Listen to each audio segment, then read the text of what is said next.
नमस्कार साथियों, स्वागत है आपका ज्ञानपढ़ परिवार में। तो जो ज्ञानपढ़ परिवार के द्वारा जो आपको ऑफलाइन में एसएससी जीडी के संभावित प्रश्नों की जो श्रृंखला की जो एसटी करवाई गई थी, उसी श्रृंखला की जो आंसर की हिंदी की आंसर की मैं आशुतोष आप लोगों के सामने रूबरू हो रहा हूँ। तो देख लें भाई आप लोगों के कितने क्वेश्चन सही हुए और कितने गलत हैं। तो पहला जो हमारा क्वेश्चन है, दिए गए वाक्य का वह भाग ज्ञात करें, वह भाग ज्ञात करें जिसमें कोई त्रुटि है। तो आपको यह देखना है कि किस भाग में गलती है। तो जो क्वेश्चन पूछा गया वो कह रहा है कि मंदिर जाने से पूर्व भक्त मानव एक फूलों की माला बाजार से लाया। देखो, मंदिर जाने से पूर्व सही बात है, भक्त मानव। अब फूलों की माला, ये बिल्कुल जो होता है सिर्फ फूलों की माला होता है, ऐसा तो नहीं कहेंगे कि एक फूल। जो माला होती है उसमें कई सारे फूल होते हैं, उसमें एक फूल तो होता नहीं है। जो सही बात होती है वो लिखा होना चाहिए था फूलों की माला, जबकि यहाँ पर लिखा गया एक फूलों की माला। तो इसका आंसर क्या रहेगा? इसका आंसर रहेगा ए नंबर, इसका सही रहेगा। उम्मीद करता हूँ आपको समझ में आ रहा होगा। आगे की तरफ हम लोग चलते हैं, अगले क्वेश्चन की तरफ हम लोग चल रहे हैं।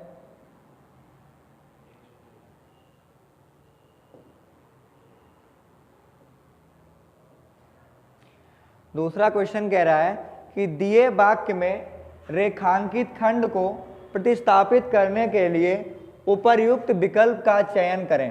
तो कह रहा है भगवान कृष्ण भूतकाल, भूत, वर्तमान और भविष्य को देखने वाले थे। जो भूत भी देख सकता है, जो वर्तमान भी देख सकता है और जो भविष्य को भी देख सकता है, ऐसे इंसान को हम लोग त्रिकालदर्शी कहते हैं। क्या कहते हैं? त्रिकालदर्शी कहते हैं। तो इसका जो आंसर सही रहेगा वो सेकंड नंबर, इसका आंसर सही रहेगा। उम्मीद करता हूं साथियों क्वेश्चन का आंसर आपको समझ में आ रहे होंगे। तो अगले क्वेश्चन की तरफ हम लोग बढ़ते हैं कि दिए गए वाक्य में रेखांकित खंड को प्रतिस्थापित करने के लिए उपर्युक्त विकल्प का चयन करें। तो कह रहा है कुणाल अपने धन का भरपूर दुरुपयोग करता है। दुरुपयोग का मतलब है ज्यादा खर्च करता है। क्या करता है? ज्यादा खर्च करता है। उसे हम लोग क्या कहते हैं? दुरुपयोग कहते हैं। तो इसके लिए जो सही क्या रहेगा? अपव्यय रहेगा। क्या रहेगा? अपव्यय। जो फिजूल खर्चे करता है उसके लिए एक शब्द जो कहलाता है वो कहलाता है अपव्यय कहलाता है। क्या कहलाता है? अपव्यय। तो उम्मीद करता हूं आपको समझ में आ रहा होगा। इसका आंसर क्या रहेगा? सही, अपव्यय सही रहेगा। अगले क्वेश्चन की तरफ हम लोग बढ़ते हैं। अगला जो क्वेश्चन कह रहा है, अगला क्वेश्चन है हमारा, दिए गए वाक्य में रेखांकित खंड को प्रतिस्थापित करने के लिए उपर्युक्त विकल्प का चयन करें। तो कह रहा है कि सड़क पर पड़ी लावारिस जिस पर संदेह हो वस्तु को छूना नहीं चाहिए। तो जो वस्तु संदेह होती है वो वस्तु हमारी कहलाती हैं संदिग्ध वस्तुएं कहलाती हैं। तो इसके के लिए जो सही विकल्प रहेगा वो हमारा रहेगा संदिग्ध, आंसर सही रहेगा। अगले क्वेश्चन की तरफ हम लोग चलते हैं। अगला जो क्वेश्चन है हमारा, अगला क्वेश्चन कह रहा है निम्नलिखित में से उस विकल्प का चयन करें जो बाएं हाथ का खेल होना मुहावरे का अर्थ है। मतलब बाएं हाथ का खेल का मतलब क्या है? कि आसानी से, कि ऐसा काम जो आसानी से हो जाए उसको हम लोग कहते हैं बाएं हाथ का खेल। कभी कभी कहते हैं ऐसी तो बात हमारी बाएं हाथ की है, झट से हम लोग कर देंगे। तो कहने का मतलब क्या हो जाएगा कि वो काम कैसा हो जाएगा? वो काम आसान काम होगा, तभी आप उसे अपने एक ही झटके में आप उसको हल कर सकते हैं। तो इसका आंसर क्या रहेगा? सही, आसान कार्य इसका सही रहेगा। अगले क्वेश्चन की तरफ हम लोग चलते हैं।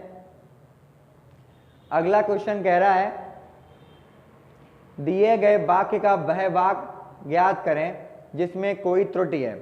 जो व्यक्ति अधिक परिश्रम नहीं करता है वे परीक्षा में सफलता प्राप्त नहीं करता है। तो क्या कह रहा है? जो व्यक्ति। तो यहाँ पर जो हमारा आंसर जो नहीं क्या होगा? बे परीक्षा। जो व्यक्ति अधिक परिश्रम नहीं करता है वे परीक्षा में सफलता प्राप्त नहीं करते हैं। तो क्या यहाँ पर गड़बड़ हो जाएगा कि बे परीक्षा में जो होगा आपका ये वाला रहेगा, सही रहेगा। तो क्या हो जाएगा इसका? बे परीक्षा में। अगले की तरफ हम लोग चलते हैं। अगला कह रहा है कि महादेवी वर्मा महादेवी ने इस समाज में मजबूती से पांव रोककर अपने खाली जगह की खोज की थी। व्यक्तित्व की खोज ही नहीं, उसकी दूसरा नंबर खाली जगह की खोज भी की। कदाचित इसी कारण उनकी भावुकता में भी एक है, तरलता में भी एक आंतरिक प्रतिरोध है जो उनकी कविता से अधिक उनके गद्य में उजागर होता है। कविता में तो उसे प्रेरित करने वाले विशिष्ट भाव प्रसंग का, उसके लौकिक का अक्षर पता नहीं चलता। गद्य में बही कवित्व ठोस वस्तु स्थायित्व से, स्वयं पढ़ने वाले की जीवनाभूति से पग पग अलौकिक परिभाषित होता चलता है। महादेवी का गद्य अंतर जगत और बहिर्जगत का एक अत्यंत रोचक और संवाद घटित करने वाला गद्य है। तो कहने का अर्थ ये हुआ कि जो खाली जगह 1, 2, 3, 4 और 5 इन स्थानों पर क्या भरा जाएगा। तो ये हमें क्वेश्चनों की तरफ चलते हैं। क्वेश्चन नंबर 67 इसमें देखेंगे कि यहाँ पर कहा गया कि गद्यांश में संकेतिक जो रिक्त स्थान है यहाँ पर क्या भरा जाएगा। तो उसके लिए 4 ऑप्शन दिए गए। पहला आपका व्यक्तित्व दिया गया, दूसरा महत्व दिया गया, तीसरा अपनत्व दिया गया, चौथा आपका संक्षिप्त दिया गया। तो ऐसा आप शब्द ढूंढेंगे जो इस वाक्य को पूरा कर देगा। तो देखें आप लोग क्या महादेवी ने इस समाज में मजबूती से पांव रोककर अपने व्यक्तित्व की खोज की। तो इसका आंसर क्या हो जाएगा, सही व्यक्तित्व हो जाएगा। क्या हो जाएगा, व्यक्तित्व हो जाएगा। उम्मीद करता हूं क्वेश्चन का आंसर समझ में आया होगा। अगले क्वेश्चन की तरफ हम लोग चल रहे हैं। 68वां ये कह रहा है कि दूसरे नंबर पे आपको क्या भरना है। गद्यांश में संकेतित रिक्त स्थान 2 के लिए उपर्युक्त शब्द होगा। तो उपर्युक्त शब्द की बात की कि 2 में क्या भरा जाएगा, व्यक्तित्व की खोज ही नहीं उसकी सार्थकता की खोज भी की। तो पहले का इसका आंसर क्या हो जाएगा, सार्थकता हो जाएगा। अगला क्वेश्चन देखते हैं 69 नंबर क्वेश्चन की तरफ हम लोग चलते हैं। 69 नंबर कह रहा है कि 3 वाले स्थान पर क्या भरा जाएगा। आंसर जो आपके ऑप्शन में कठोरता दिया गया, निष्ठुरता दिया गया, दृढ़ता दिया गया और क्या दिया गया, तरलता दिया गया। तो यहाँ पर पढ़ के देखें, कदाचित इसी कारण उनकी भावुकता में भी एक क्या आएगी, दृढ़ता है। क्या उनकी भावुकता में हमें क्या दिखाई दी, दृढ़ता। दृढ़ता का मतलब क्या, बारीकियां दिखाई देती हैं, गहनता दिखाई देती हैं। तो महादेवी वर्मा की जो कृत्य था, उनकी जो भी रचनाएं हैं, उन रचनाओं में उनकी जो भावुकता दिखाई देती है हमें गहनता या बारीकी से दिखाई देती है। तो इसका आंसर क्या रहेगा, सही दृढ़ता रहेगा सही।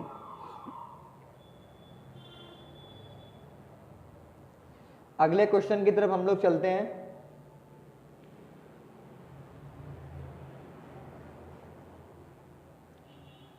अगला क्वेश्चन हमारा कह रहा है 70 नंबर, गद्यांश में संकेतित चौथे स्थान पर क्या भरा जाएगा। आपके पास क्या विकार है, आधार है, औजार है और क्या आभार। चौथा वाला कहाँ दिया गया, यहाँ पे दिया गया। तो पढ़ेंगे, प्रेरित करने वाले विशिष्ट भाव प्रसंग का उसके लौकिक का अक्षर, मतलब बीच में क्या आएगा। तो अगर आप विकार भरेंगे, लौकिक विकार का अक्षर, यह कतई जो उनके कृत्यों के साथ जोड़ने में अच्छा नहीं लग रहा है। अगला क्या हो जाएगा, उसके लौकिक आधार, क्या हो जाएगा, लौकिक आधार का अक्षर पता नहीं चलता है। तो इसका आंसर क्या रहेगा, सही बी नंबर रहेगा, आधार आएगा। क्या आएगा, आधार। अगले क्वेश्चन की तरफ हम लोग चलते हैं। गद्यांश में संकेतित रिक्त स्थान 5 पे क्या भरा जाएगा। तो 5 नंबर कहां पर है, यहां पर है, महादेवी का गद्य अंतर जगत और बहिर्जगत का एक अत्यंत रोचक है और मार्मिक संवाद घटित होता है। तो यहां पर क्या आएगा, मार्मिक संवाद घटित होता है। अगले क्वेश्चन की तरफ हम लोग चलते हैं। क्वेश्चन नंबर 72 हमारा ये कह रहा है,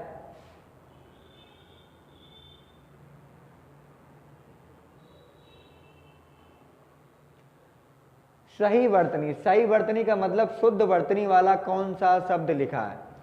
तो पहला क्या है, ननिहाल, दूसरा क्या, ननिहाल, अगला क्या, ननिहाल और दूसरा नंबर क्या, मानिहाल। तो जो आपका होता है मम्मी का मायका क्या कहलाता है, ननिहाल कहलाता है। क्या कहलाता है, ननिहाल। मतलब नानी का घर क्या कहलाता है, ननिहाल कहलाता है। तो इसका आंसर क्या होगा सही, ए नंबर इसका आंसर सही रहेगा। अगले क्वेश्चन की तरफ हम लोग चलते हैं कि दिए गए वाक्य का वह भाग ज्ञात करें जिसमें कोई त्रुटि है। मतलब त्रुटि वाला आपको वाक्य देखना है कि कहाँ पर किस भाग में गलती दी गई है। क्या कह रहा है, मोहन का आम का बाग, मोहन का आम का बगीचा बड़ी ही सुंदर है। यहाँ पर बड़ी नहीं होना चाहिए, क्या होना चाहिए, बड़ा ही सुंदर है। क्या होगा, बड़ा ही सुंदर है। तो जहाँ पर जो त्रुटि है वो कहाँ पर है, यहाँ पर त्रुटि है, तो क्या होना चाहिए, बड़ा ही होना चाहिए। तो सही क्या हो जाएगा, सी नंबर में हो जाएगा कि इस भाग में क्या है, त्रुटि है। तो इसका आंसर क्या रहेगा, सही बड़ी ही रहेगा। अगली तरफ हम लोग चलते हैं कि सही वर्तनी वाले शब्द का चयन करें, मतलब शुद्ध वर्तनी देखनी है। तो अतिथि गृह, शुद्ध जो वर्तनी रहेगी वो ये रहेगी, अतिथि का घर जो होता है उसे जो अतिथि गृह ऐसा लिखा जाता है, अतिथि ना कि अतिथि लिखा जाता है। तो ये अतिथि होता है सही। और अतिथि में यदि जोड़ दिया जाए ग्रह तो बन जाता क्या, अतिथि गृह बन जाता है। क्या बन जाता है, अतिथि गृह। अगला देखें, दिए गए शब्द का विलोम चुनें। तो क्या दिया गया, शोक, शोक का विलोम क्या होता है, हर्ष होता है। तो क्या रहेगा, हर्ष रहेगा। इसका आंसर क्या होगा, सही हर्ष। अगले क्वेश्चन की तरफ चलें। अगला क्वेश्चन कह रहा है कि दिए गए शब्द का पर्यायवाची शब्द, क्षति का मतलब क्या होता है, नुकसान। तो नुकसान को ही क्या कहते हैं हम लोग, हानि कहते हैं। तो इसका आंसर क्या रहेगा, सही हानि रहेगा। क्या रहेगा, सही हानि। अगले क्वेश्चन की तरफ, अगला क्वेश्चन कह रहा है कि दिए गए वाक्यांश के लिए एक शब्द चुने। कि एक पूरा वाक्य दिया गया, उसका एक शब्द क्या होगा, जिसके समान कोई दूसरा ना हो। और जिसके समान कोई दूसरा नहीं होता वो व्यक्ति कहलाता है अद्वितीय कहलाता है। क्या कहलाता है, अद्वितीय। तो इसका आंसर क्या रहेगा, सही अद्वितीय रहेगा। अगले क्वेश्चन की तरफ चलें। तुमने मेहनत नहीं की इसलिए तुम क्या हुए, असफल हुए। भाई हम लोग क्या कहते हैं, यदि मेहनत करोगे तो क्या मिलेगी, सफलता मिलेगी। और जब आपने मेहनत ही नहीं की तो आपको क्या मिलेगी, सफलता नहीं मिलेगी। तो यहाँ पर आंसर क्या आएगा, असफल आएगा। अगले क्वेश्चन की तरफ चलें। अगला क्वेश्चन कह रहा है कि आभूषण का पर्यायवाची, आभूषण का अर्थ होता है अलंकार। क्या होता है, अलंकार। तो आभूषण का अर्थ क्या रहेगा, अलंकार। अगला क्वेश्चन कह रहा है कि रिक्त स्थान को भरने के लिए उपर्युक्त शब्द का चयन करें। तो हमें यह देखना है कि इन चार ऑप्शन में यहाँ पर क्या शब्द आएगा। तो भर के देख लें हम लोग। कृपया कूड़ेदान से प्रयोग करें, ऐसा बोलने में शुद्ध नहीं लग रहा है। कृपया कूड़ेदान पर प्रयोग करें, बोलने में बिल्कुल नहीं अच्छा लग रहा है। अगला कह रहा है कृपया कूड़ेदान में प्रयोग करें, यह भी अच्छा नहीं लग रहा। जब तीन कट गए तो चौथा अपने आप सही हो जाता है। तो क्या आ जाएगा, कृपया कूड़ेदान का प्रयोग करें। इसका आंसर क्या रहेगा, चौथा रहेगा, का रहेगा। अब आगे की जो आपकी श्रृंखला रहेगी वो रीजनिंग की रहेगी। वो सर के द्वारा आप लोग रीजनिंग के देखेंगे कि आंसर क्या रहने वाला है। नमस्कार साथियों, जैसा कि हम लोगों का जो है संभावित प्रश्नों की श्रृंखला जो स्टार्ट की थी, तो इसका जो है संभावित जो भी प्रश्न है उनका पार्ट 2 हम लोग जो है आज डिस्कस करेंगे। ठीक है, तो आप लोग कमेंट करके बताइएगा कितने आपके यहाँ जो है सही हो रहे हैं आंसर। ठीक है, तो पहला क्वेश्चन हम लोग देखेंगे रीजनिंग का, जैसा का हिंदी का सर ने अभी आपको कराई दिया है।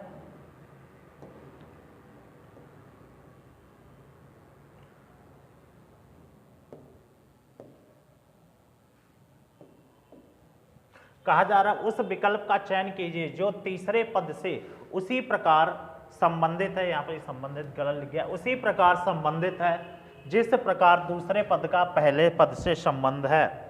ठीक है, तो जिस प्रकार मनुष्य जो है किस में आता है, आपका स्तनपायी में आता है। मनुष्य जो है आपका स्तनपायी में आता है। उसी प्रकार जो तितली है हमारी वो किस में आएगी, कीट में। तितली उसी प्रकार जो हमारी किस में आएगी, कीट में आएगी। ठीक है, नेक्स्ट क्वेश्चन हम लोग देखते हैं।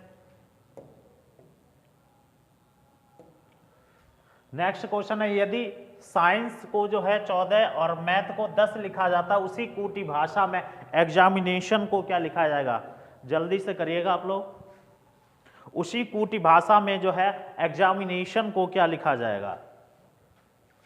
ठीक है, तो हम लोग देखते हैं SCIENCE।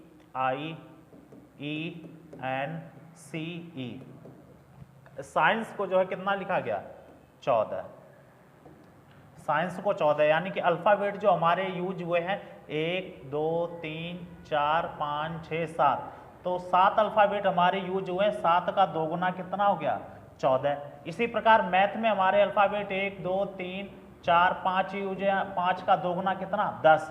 इसी प्रकार हम लोग देखेंगे एग्जामिनेशन में कितने अल्फ़ाबेट हमारे यूज हुए हैं, तो 1 2 3 4 5 6 7 8 9 10 11, ठीक है। इसी प्रकार जो हमारे एग्जामिनेशन में अल्फ़ाबेट यूज हुए हैं कितने, 11, तो 11 का दोगुना कितना हो जाएगा, 22। कितना हो जाएगा हमारा, 22। इस प्रकार हमारा ऑप्शन नंबर 2 सही हो जाएगा। नेक्स्ट क्वेश्चन देखते हैं हम लोग, थोड़ी स्पीड बना के रखेंगे। अगला क्वेश्चन में कह रहे हैं दिए गए कथन और निष्कर्ष को ध्यानपूर्वक पढ़िए और निर्णय लीजिए कि दिए गए निष्कर्षों में संबंध क्या है, ठीक है। तो कथन में कहा जा रहा है सुंदर दिखने वाले पुरुष आम तौर पर बौद्धिक प्रकार के होते हैं, यानी कि कहा जा रहा है सुंदर दिखने वाले जो पुरुष होते हैं आम तौर पर कैसे होते हैं, बौद्धिक प्रकार के होते हैं। ऐसा ये हमें क्या कहा जा रहा है, कथन में कहा जा रहा है। निष्कर्ष में कहा जा रहा है विक्रम सुंदर है। अच्छा, विक्रम सुंदर है, ठीक है, लेकिन यहाँ पर एक कथन कहा गया कि जो भी सुंदर दिखने वाले पुरुष हैं वो आमतौर पर कैसे होते हैं, बौद्धिक होते हैं, ठीक है। तो पहला हमारा निष्कर्ष इसमें कहा जा रहा है विक्रम बौद्धिक है क्या, विक्रम जो है बौद्धिक है क्या। आपके ऑप्शन है सत्य है, असत्य है, संभवतः असत्य है, संभवतः सत्य है। क्योंकि ऊपर कहा जा रहा सुंदर दिखने वाले पुरुष आमतौर पर कैसे होते हैं, बौद्धिक होते हैं, जबकि विक्रम क्या है, सुंदर है। तो विक्रम जब सुंदर है, विक्रम जब सुंदर है तो क्या होगा, थोड़ा बुद्धिमान भी होगा। तो इस प्रकार संभवतः क्या होगा, हमारा 2 ऑप्शन सही हो जाएगा, ठीक है, संभवतः सत्य।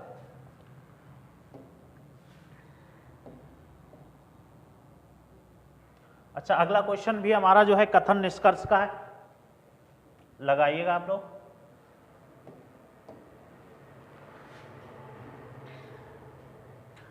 कहा जा रहा है कथन में कुछ लड़कियां जो है क्या है, महिलाएं हैं। कुछ लड़कियां हैं वो क्या है, महिलाएं हैं। कुछ लड़कियां क्या है, महिलाएं हैं, ठीक है। अगला कथन क्या कह रहा है, कोई भी महिला भूरी नहीं है। कोई भी महिला भूरी नहीं है, तो भूरी क्या हो जाएगी, हमारा अलग हो जाएगा, ठीक है। भूरी क्या हो जाएगी, हमारी अलग हो जाएगा, ठीक है। अगर आपको यहाँ पे नहीं दिख रहा,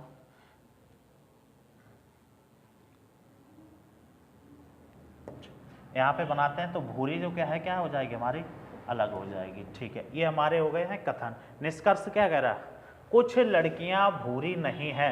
कुछ लड़कियां भूरी नहीं है, ये तो बात बिल्कुल ही सही हो कह रहा है, क्योंकि क्या, कुछ लड़कियां भूरी नहीं है, ठीक है। अगला कहा जा रहा है कुछ महिलाएं लड़कियां हैं। कुछ महिलाएं क्या हैं, लड़कियां हैं। देखिए कुछ महिलाएं क्या हैं, हमारी लड़कियां हैं। तो इस प्रकार जो हमारे दोनों निष्कर्ष कैसे हैं, सत्य हैं। तो इस प्रकार जो हमारे दोनों निष्कर्ष कैसे हैं, सत्य हैं। हम लोग ऑप्शन देखते हैं, तो ऑप्शन में क्या हो जाए, निष्कर्ष 1 और दोनों क्या करते हैं, अनुकरण करते हैं। क्या करते हैं, अनुकरण करते हैं। नेक्स्ट क्वेश्चन हम लोग देखते हैं। अगला क्वेश्चन हमारी सीरीज का क्वेश्चन है, लगाने का प्रयास कीजिएगा।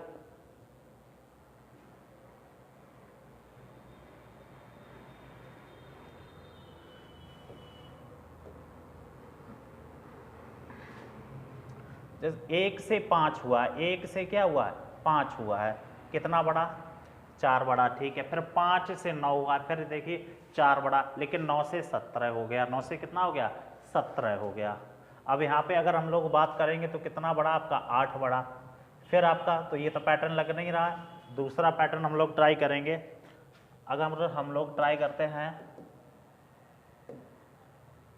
1 का वर्ग, 1 का वर्ग हो गया, ठीक है, 1 हो गया।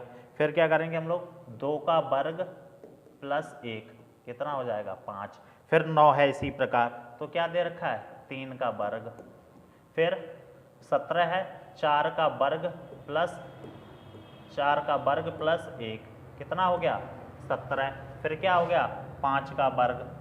फिर क्या होगा 6 का वर्ग प्लस 1, फिर कितना 7 का वर्ग, ऐसे ही 8 का वर्ग प्लस 1, 9 का वर्ग, ठीक। अब कितना होगा 10 का वर्ग प्लस 1, तो 10 का वर्ग 100 प्लस 1 कितना हो जाएगा हमारा 101। आंसर क्या हो जाएगा हमारा 101, यानी कि ऑप्शन नंबर 4, ये पैटर्न हमारा चल रहा था। तो सीरीज को आपको सबसे ज़्यादा ध्यान देना है। सीरीज के क्वेश्चन आपको 1 से लेकर 2 मिले, वो चाहे आपको अल्फ़ाबेट के मिले चाहे आपको नंबर सीरीज के मिले, 2 क्वेश्चन आपको मिलेंगे। कहा जा रहा है 4 शब्द दिए गए हैं जिनमें से 3 किसी न किसी तरह से समान है, जबकि एक शब्द कैसा है आपका अलग है, जबकि एक शब्द कैसा आपका अलग है। तो पहला हमारा है ऑप्शन पशु शावक। पशु शावक यानी कि पशुओं के क्या बच्चे या पशुओं की युवा पीढ़ी, ठीक। उसके बाद है शूकरशाला। शूकरशाला बोलते हैं जहाँ पर क्या रहते हैं सुअर रहते हैं, यानी कि कह सकते हैं आप लोग सुअरों का घर। मधुमक्खी का छत्ता, यानी कि आप कह सकते हैं कि मधुमक्खी का छत्ता ऑप्शन तो है, यानी कि मधुमक्खियों का घर। कुत्ता घर, कुत्ता का घर। तो यहाँ पे देखिए ये तीनों में कोई ना कोई समानता है, जो पशु हैं या कोई कीट हैं तो उनका घर के बारे में बताया गया, जबकि पशु शावक क्या हो गया यहाँ पर बच्चे हो गया, ठीक है। तो यहाँ पर हमारा ए जो है ऑप्शन सही हो जाएगा। नेक्स्ट क्वेश्चन की हम लोग बात करते हैं।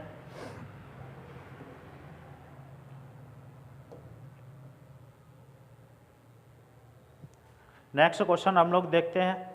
कहा जा रहा है उस शब्द युग्म का चयन कीजिए जो दिए गए शब्द युग्म के अनुसार दिया गया हो। जिस प्रकार पक्षी अनुपात उड़ना है उसी प्रकार आपको बताना है कौन सा सही होगा, ठीक है। जिस प्रकार पक्षी क्या करते हैं आकाश में उड़ते हैं, जिस प्रकार पक्षी क्या होता है आकाश में उड़ते हैं, उसी प्रकार घोड़ा की चाल को क्या कहते हैं सरपट, यानी कि घोड़ा कैसे चलता है सरपट, ठीक है। उसी प्रकार पक्षी आपके क्या उड़ने से संबंध हो जाएगा, ठीक है।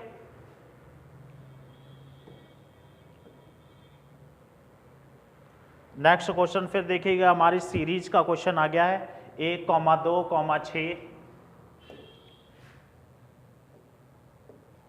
1,2,6,21, 88, 446, 26, 76।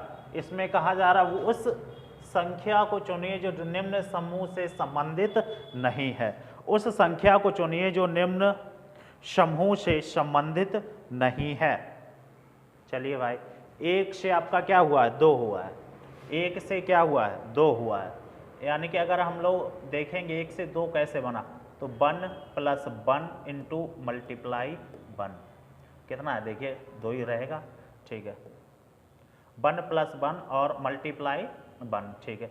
उसके बाद 2 से देखिए कितना हुआ 6 हुआ, 2 से 6 हुआ, तो क्या किया है 1 + 2 ये वाला और मल्टीप्लाई किया है 2 से, ठीक है। उसके बाद यहाँ पे देखिएगा 6 प्लस ये 1 जो है आपका हर एक में आगे आगे प्लस हो रहा, तो आप यहाँ पे प्लस कर दी 1 इंटू मल्टीप्लाई किए हैं कितने से 3 से, ठीक है। यानी कि पहले 1 से मल्टीप्लाई हुआ, 2 से हुआ, 3 से हुआ, ठीक है। तो कितना 6 और 1 7 21 आ गया ये, ठीक है। फिर अब क्या करेंगे हम लोग 21 में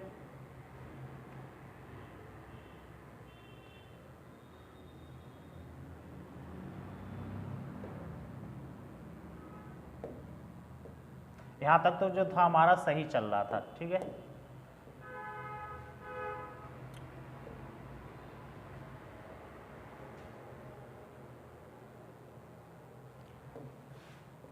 यहाँ तक जो था हमारा 21 तक कैसा चल रहा था हमारा सही चल रहा था, ठीक है। फिर उसके बाद हम क्या करेंगे 1 + 21 और मल्टीप्लाई अब कितने से होंगे, पहले 1 का हुआ, यहाँ पर 1 का हुआ, यहाँ पर 2 का हुआ, यहाँ पर 3 का हुआ, अब कितने का होगा 4 का। तो 21 और 1 22, 22 में गुणा जब 4 का किया कितना हो गया 88, कितना हो गया 88, यहाँ पर भी सही चल रहा है। अब क्या होगा 1 + 88, ठीक है। 1 + 88 मल्टीप्लाई अभी 4 का हुआ था, अब कितने का होगा 5 का, तो 88 1 कितना हो गया 89, यानी कि 89 में गुणा 5 का, तो 5 ने 45, 5 हासिल 4 और 5 अट्ठे 40, 40 और 4, ठीक है, आपका 44, तो कितना हो जाएगा आपका 445। तो यहाँ पर क्या होना चाहिए था, 445 होना चाहिए था, ना कि 446, ठीक है, जबकि हमारा दे कितना रखा है यहाँ पर 446, ठीक है। तो 446 की जगह आपका क्या ऑप्शन होना चाहिए था, 445। तो यहाँ पर गलत पद की बात करेंगे तो कितना हो जाएगा हमारा 446, यहाँ पर गलत हो जाएगा। नेक्स्ट क्वेश्चन हम लोग देखते हैं। कहा जा रहा है 7 छात्र एक पंक्ति में खड़े हैं, बी सी के बाईं ओर और ए के दाईं ओर खड़ा है, डी ई के दाईं ओर और ए के बाईं ओर खड़ा है, एफ सी के दाईं ओर खड़ा है और जी के बाईं ओर खड़ा है, तो मध्य में कौन खड़ा है। यानी कि हमारे जो है सीटिंग अरेंजमेंट का क्वेश्चन है, आप लोग लगाने का प्रयास करें। कहा जा रहा है व्यक्ति कितने हैं, 7, व्यक्ति कितने हैं, 7, ठीक है। बी जो है सी के बाईं ओर है और ए के, बी जो है सी के किधर है, बाईं ओर। जब भी हमारा जो है मुख की डायरेक्शन जब भी दे नहीं रखी होती तो हम हमेशा कौन सी लेते हैं, उत्तर। तो हम डायरेक्शन कौन सी लेते हैं, हमेशा उत्तर, ठीक है। बी जो है हमारे सी के बाईं ओर है, जब हमारा मुख उत्तर की तरफ होता है तो ये वाला हमारा बायां होता है और ये वाला हमारा दायां होता है, ठीक है। बी जो है सी के किधर है, बाईं ओर। बी जो है वो किसके, सी के बाईं ओर है। सी के बाईं ओर कौन स्थित है, बी। सी के बाईं ओर कौन स्थित है, बी, अच्छा सॉरी, ठीक है। सी के बाईं ओर कौन स्थित है, बी, सॉरी।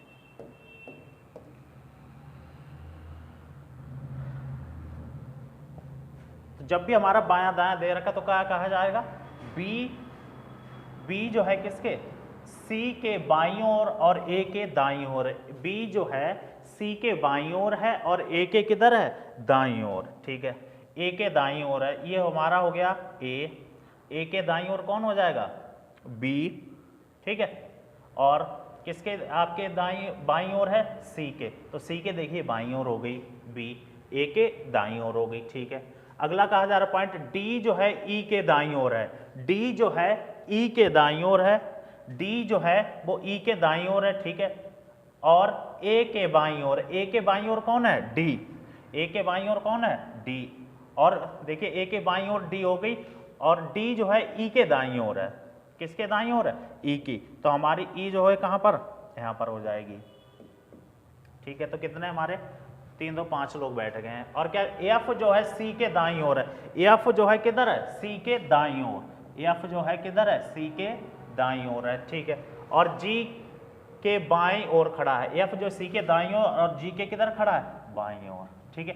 कहा जा रहा है मध्य में कौन खड़ा है, कहा जा मध्य में कौन खड़ा है। तो यहाँ पे देखेंगे मध्य में कौन खड़ा है आपका, 3 इधर छोड़ दो 3 इधर छोड़ दो, बचा आपका कौन, बी। ऑप्शन नंबर 4 सही हो जाएगा।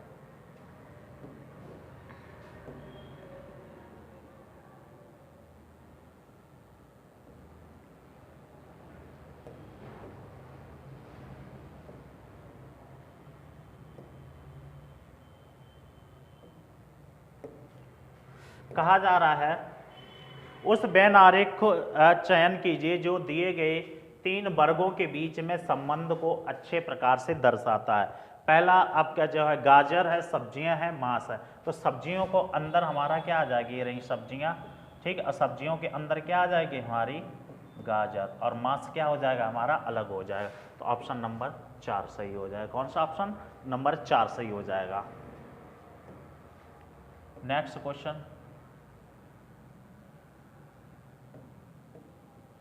कहा जा निम्न में से जो है भिन्न श्रृंखला, यहाँ पर गलत लिख गया श्रृंखला में 2 भिन्न को कोष्टक के अंदर भीतर रखा गया है और श्रृंखला का ध्यानपूर्वक अध्ययन कीजिए और दिए गए श्रृंखला के संबंध में सही विकल्प का चयन कीजिए, ठीक है। अच्छा, कोष्टक जो है हमारे क्वेश्चन में इसमें दिखाए नहीं गए हैं, क्वेश्चन जो है हमारे कोष्टक जो है दिखाए नहीं गए, कहाँ कहाँ पर लगे हैं, यानी कि मिसप्रिंट हुआ है।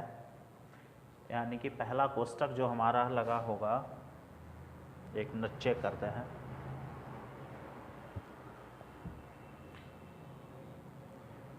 तो पहला जो हमारा कोष्टक लगा हुआ है वो लगा है 8/25 पर। पहला कोष्टक हमारा 8/25 पर है और अंतिम जो कोष्टक लगा हुआ है वो यहाँ पर लगा हुआ है। ठीक है, तो आपको कोष्टक के बारे में बताना है क्या ये सही है या दोनों गलत है। ठीक है,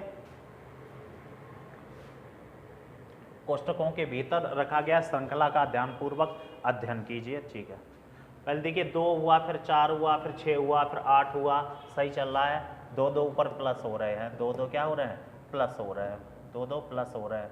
फिर 10 हुआ, 10 से 12 हुआ, 12 से 14 हुआ। ऊपर तो बिल्कुल सही चल रहे। नीचे हम लोग देखते हैं तो नीचे क्या घटना घट रही है, 5 से 5 हुआ है, यानी कि जायज़ सी बात है इसमें कितने का मल्टीप्लाई हुआ होगा, √5 का।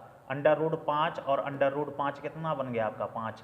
5 में फिर जो है √5 का मल्टीप्लाई कराया, ये आ गया। ठीक है, फिर जब हम लोग इसमें 5 का मल्टीप्लाई कराएंगे √5 का, तो 5 √5 मल्टीप्लाई √5, तो 5 और √5 5 हो गया, और ये 5 25, यहाँ पे भी सही चल रहा। फिर 25 में √5 का मल्टीप्लाई करा देंगे, ये भी सही हो गया। ठीक है, यानी कि ये वाला कोष्टक भी हमारा पहला तो कोष्टक सही हो गया।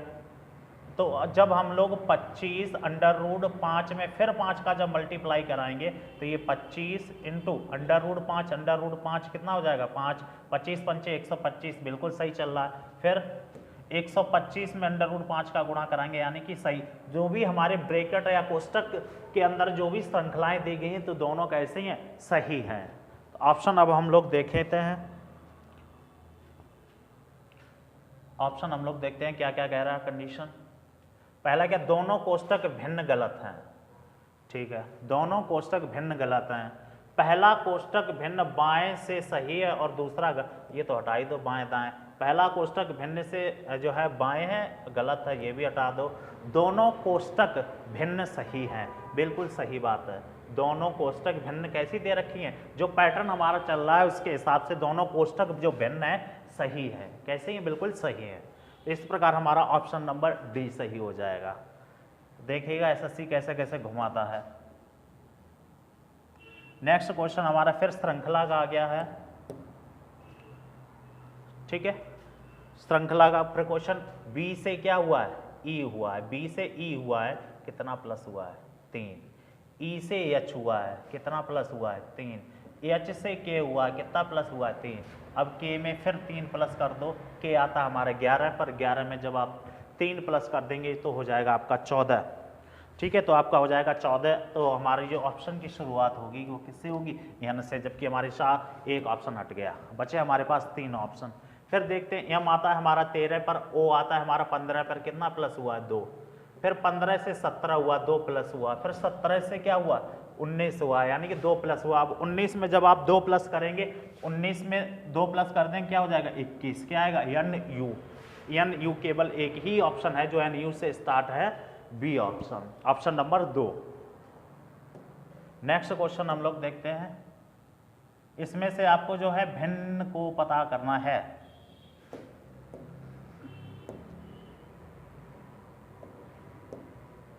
निम्नलिखित में बेजोड़ की पहचान कीजिए। बेजोड़ को आपको बताना है। ठीक है, चलिए देखते हैं भाई। के आता हमारा 11 पर, यम आता हमारा 13 पर, यन आता 14 पर, यानी कि पहले 2 का अंतर हुआ है, फिर 1 का अंतर हुआ है। पी हमारा आता है 16 पर, आर आता है 18 पर, 2 का अंतर, फिर टी हुआ, टी आता है 20 पर, यानी कि 2 का अंतर चल रहा है। यहाँ पर भी देखिए बी में 2 का अंतर है, डी में, फिर डी से एफ हुआ है, 2 का अंतर है, यहाँ पे भी 2 का अंतर चल रहा है। तो इस प्रकार, जबकि यहाँ पर केवल एम के बाद एन आ गया, 1 का अंतर है, तो इस प्रकार हमारा जो गलत हो जाएगा कौन सा हो जाएगा, ए ऑप्शन गलत हो जाएगा।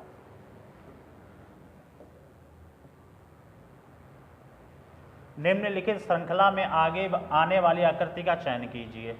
ठीक है,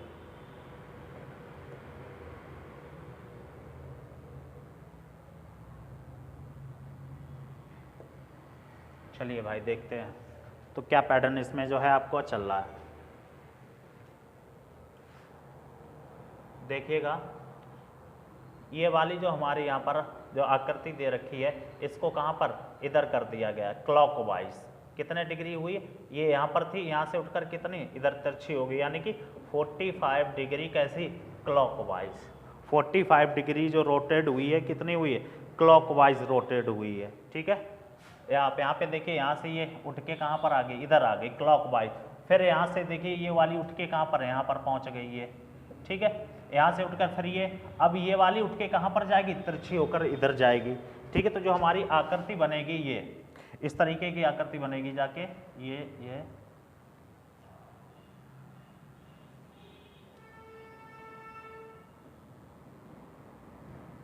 ये बनेगी जाके, यानी कि ऑप्शन नंबर यहाँ पर जो है आपका 4 सही हो जाएगा। ऑप्शन नंबर जो है आपका 4 सही हो जाएगा। थोड़ा दिमाग लगा के करना है आपको इस क्वेश्चन को। चलिए भाई, नेक्स्ट क्वेश्चन है हमारा, कहा जा रहा है यदि ई को एफ से दर्शाया जाए, डी को बी से दर्शाया जाए और आर को के से दर्शाया जाता है, तो यू को वी से दर्शाया जाता है, टी को आई से दर्शाया जाता है, तो ए को, जब आपको ऊपर को 2 लाइनें पढ़ने से हमें पता लग गया कि क्या कोडिंग डिकोडिंग को डिकोड किया गया। इसी प्रकार हमको देखना है डी।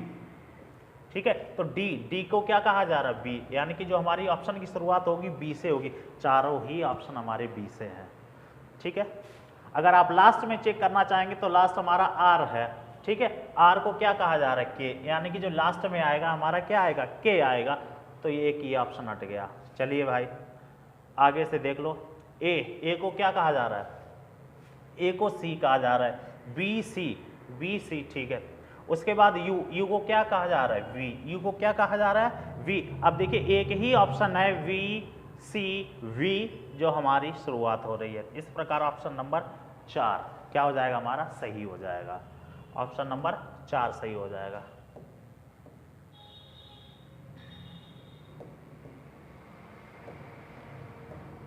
कहा जा निम्न पैटर्न को पूरा करिए।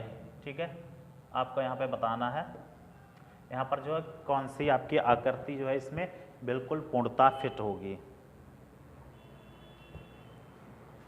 ठीक है, हम लोग देखते हैं अगर इसको हम लोग बनाने का प्रयास करें,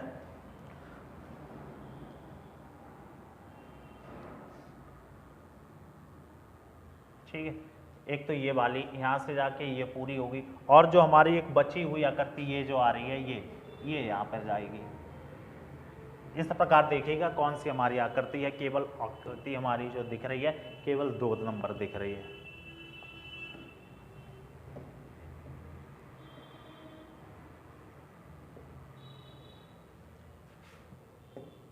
नेक्स्ट क्वेश्चन जो है हमारा वो जो है मिसिंग नंबर का है, आपको पता करना है कैसे ये आपका जो है कौन सा पैटर्न लग रहा है, क्या लग रहा है। 81 है, यहाँ पर कितना है हमारा 81, तो 81 को क्या करेंगे हम लोग, 81 को 3 से डिवाइड करेंगे, तो 3 दूनी 6 बचा 2, 3 7 21 27 हो गया, और 27 का जब हम लोग मल्टीप्लाइंग करेंगे कितने का, 2 का, 27 दूनी कितना होता है 54। ऐसे यहाँ पे देखिए जब हम लोग 33 को डिवाइड करेंगे 6 से तो कितना, 6 पंचे 30, फिर बचा 3 दशमलव लगा दिया, फिर 0 हो गया, 6 पंचे 30, कितना आ गया 55, और 55 का 2 गुना कर देंगे तो कितना आ जाएगा, यानी 5.5 का जब 2 गुना कर देंगे तो कितना आ जाएगा हमारा 11 आ जाएगा। इसी प्रकार जब हम लोग 4 से डिवाइड करेंगे 56 को जब हम लोग जो है 4 से डिवाइड करेंगे तो 4 एकन 4 बचा 1 16, 4 चौकू 16, और 14 दूनी कितना हो जाएगा हमारा 28, 14 दूनी कितना हो जाएगा हमारा 28, तो यहाँ पर कितना आएगा हमारा 28। ठीक है, नेक्स्ट क्वेश्चन हम लोग देखते हैं। नेक्स्ट क्वेश्चन जो है हमारा मिरर इमेज का क्वेश्चन है। नेक्स्ट क्वेश्चन जो है हमारा मिरर इमेज का है, आप लोग लगाने का प्रयास करिएगा।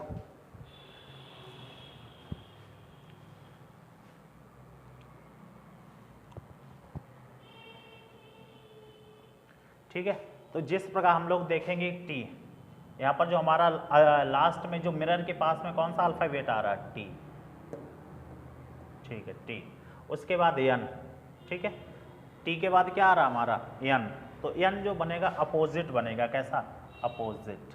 ठीक है, एन, उसके बाद ए जैसा का तैसा बनेगा।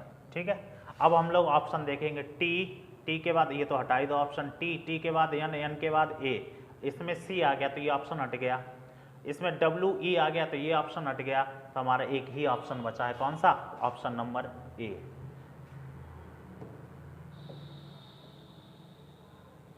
अगला आपसे पूछा जा रहा बेजोड़ अक्षर समूह की पहचान कीजिए। बेजोड़ अक्षर समूह की पहचान कीजिए। जैसे कि हम लोग देखते हैं एफ जो होता है हमारा कितने पर आता है? एफ आता है 6 पर और डी आता है 4 पर, यानी कि कितने का अंतर आ रहा है? 2 का। 4 से फिर कितना हुआ? 2 का अंतर आया। इसी प्रकार हम लोग देखेंगे ओ से क्या हुआ? एम हुआ, कितने का अंतर आएगा? 2 का। और एम से क्या हुआ?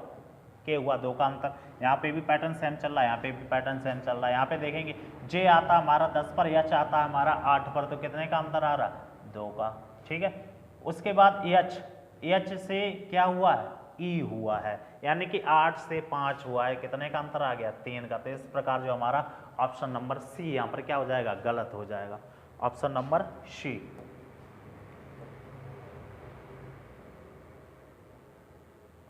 अगला प्रश्न हम लोग देखते हैं, किसी कूटी भाषा में KILOGRAM को LZQFJ लिखा जाता है, उसी कूटी भाषा में एयरक्राफ्ट को क्या लिखा जाएगा? उसी कूटी भाषा में एयरक्राफ्ट को क्या लिखा जाएगा? चलिए भाई, KILOGRAM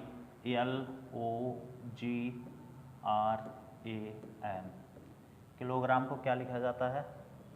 LZQFNKHJ लिखा जाता है। ठीक है। तो पहले तो हम लोग पैटर्न का पता करेंगे। एम आता है हमारा 13 पर, और 13 से देखिए क्या हुआ है? 13 से क्या हुआ है? 12, यानी कि क्या हुआ? 1 कम हुआ है। के आता है हमारा 11 पर, और के से क्या हुआ? जे हुआ, यानी कि क्या हुआ? 1 कम। ऐसे ए से जब 1 कम कर दोगे जेड, आई से 1 कम कर दोगे एच, और आर से 1 कम कर दोगे क्यू, और एल से 1 कम कर दोगे के, और जी से 1 कम कर दोगे एफ, और ओ से 1 कम कर दोगे एन, यानी कि पैटर्न का हमें पता लग गया। ठीक है। तो जैसे ही हम लोग ए से 1 कम करेंगे तो क्या आ जाएगा? जेड। और एक ही ऐसा ऑप्शन है जिसमें क्या? जेड आ रहा है लास्ट में। क्या आ रहा है? केवल जेड। और टी से 1 कम कर देंगे तो क्या हो जाएगा? यस। शुरुआत किससे होगी? यस से।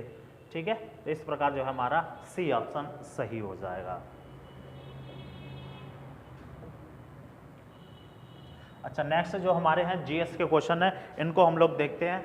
कहा जा रहा है निम्नलिखित में से कौन सा संक्रमण रोग जो है, ठीक है, निम्नलिखित में से कौन सा एक संक्रामक रोग है? कौन सा एक संक्रामक रोग है? मधुमेह, आघात, तपेदिक या क्षय रोग, दमा या अस्थमा। तो हम लोग देखेंगे इसमें जो आपका संक्रामक रोग है वो कौन सा है? तपेदिक या क्षय रोग। तपेदिक या क्षय रोग, जिसको हम लोग टीबी बोलते हैं। तपेदिक को क्या बोलते हैं हम लोग? जिसे हम लोग टीबी बोलते हैं। जो हमारी जो माइक्रोबैक्टीरियम नामक जीवाणु से ये क्या होते हैं? उत्पन्न हो जाते हैं। और ये प्रभावित किसको करता है अधिकतर? तो किसको प्रभावित करता है? हमारे फेफड़ों को। किसको प्रभावित करता है? फेफड़ों को। और ये जो है एक दूसरे के संपर्क में आ जाने से क्या होते हैं? फैल जाती है। नेक्स्ट क्वेश्चन है, मछली के एक समूह को कहा जाता है। मछली के एक समूह को क्या कहा जाता है? ये जो है आपको ज्योग्राफी की भाषा में आपको बताना है। मछली के जो समूह होता है उसको क्या कहा जाता है? तो मछलियों के जो समूह को क्या कहा जाता है? स्कूल कहा जाता है। मछलियों के समूह को क्या कहा जाता है? स्कूल कहा जाता है। ठीक है, स्कूल भी कहते हैं। ठीक है। और आपका एक गिरोह भी बोलते हैं। क्या बोलते हैं? गिरोह भी बोलते हैं। ठीक है, सामान्य रूप से ये आपको ध्यान रखना ही है। ठीक है।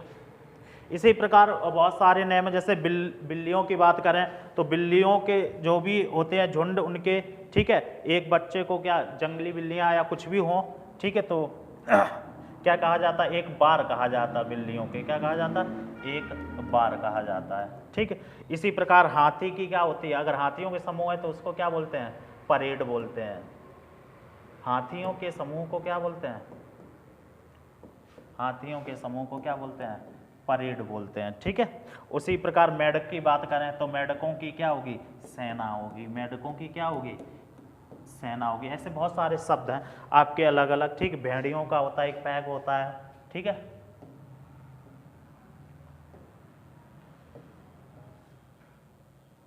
निम्नलिखित में से, ये नेक्स्ट क्वेश्चन हमारा कॉन्स्टिट्यूशन का है, कहा जा रहा है निम्नलिखित में से किस राष्ट्र के संविधान से प्रेरित होकर जो है भारत ने अपना संविधान में निर्देशित सिद्धांतों की विशेषता को जोड़ा है, ठीक है। बहुत ही इंपॉर्टेंट क्वेश्चन है ये। तो यहाँ पर जो है अगर हम लोग बात करें तो किसके जो है संविधान से जो है जोड़ा गया हमारा, तो ये हमारा ऑप्शन हो जाएगा किससे, आयरलैंड से। कहाँ से जोड़ा गया है, आयरलैंड से लिया गया है, ठीक है। और अगर बात करें कि आयरलैंड ने ये कहाँ से लिया है, आयरलैंड ने जो है प्रेरित होकर कहाँ से लिए हैं, तो ये जो है आपके स्पेनिश से। कहाँ से, स्पेनिश के संविधान से लिए, और हम लोगों ने कहाँ से लिए हैं, आयरलैंड से लिए हैं, ठीक है।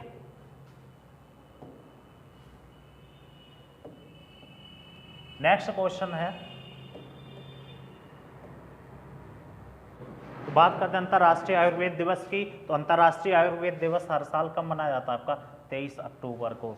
23 अक्टूबर को आपका अंतर्राष्ट्रीय आयुर्वेद दिवस मनाया जाता है। अगला क्वेश्चन है, कहा जा रहा हाल ही में परम कामरूप नामक कंप्यूटर जो है उद्घाटित किया गया है हमारे राष्ट्रपति द्वारा, राष्ट्रपति मुर्मू द्वारा। तो किस आईआईटी के सहयोग से जो है इसकी जो है स्थापना की गई, तो आईआईटी कौन सी, गुवाहाटी, आईआईटी गुवाहाटी के सहयोग से।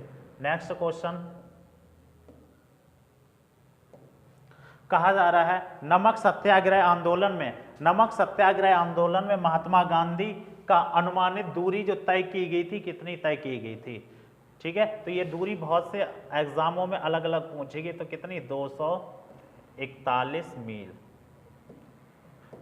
241 मील महात्मा गांधी जी द्वारा जो है सत्याग्रह, यानी कि जो नमक सत्याग्रह आंदोलन हुआ था, ठीक है। तो वहाँ पर 241 मील की जो है दूरी तय की गई। तो अगर किलोमीटर में पूछे तो आपको पता होना चाहिए 1 किलोमीटर में कितना मील होता है, 1.6, अगर ठीक है, अगर किलोमीटर में पूछे, ठीक है, तो इसमें 1.6 का क्या करा देंगे हम लोग, मल्टीप्लाई करा देंगे, ठीक है। और इस आंदोलन की जो शुरुआत है इसको, ठीक है, नमक सत्याग्रह या इसका दूसरा नाम और क्या है, डांडी मार्च। क्या है नाम दूसरा इसका, डांडी मार्च, ठीक है। तो यह जो है उन्होंने अपने आश्रम से इसकी शुरुआत की थी, और कहाँ तक, डांडी गांव तक। और ये भी पूछा जाता है जब उन्होंने शुरुआत की थी इस आंदोलन की तो उनके साथ कितने अनुयायी थे, कितने अनुयायी थे, तो उस समय जो थे 78 अनुयायी थे। ये भी क्वेश्चन बहुत बार पूछा गया, ठीक है। 78 यानी कि 78 अनुयायी थे, ठीक है। अगला, चीन का जो है आपसे पूछा जा रहा है राष्ट्रीय खेल। चीन का राष्ट्रीय खेल क्या है, तो चीन का हम लोग मुख्यतः जो है राष्ट्रीय खेल क्या है, टेबल टेनिस है।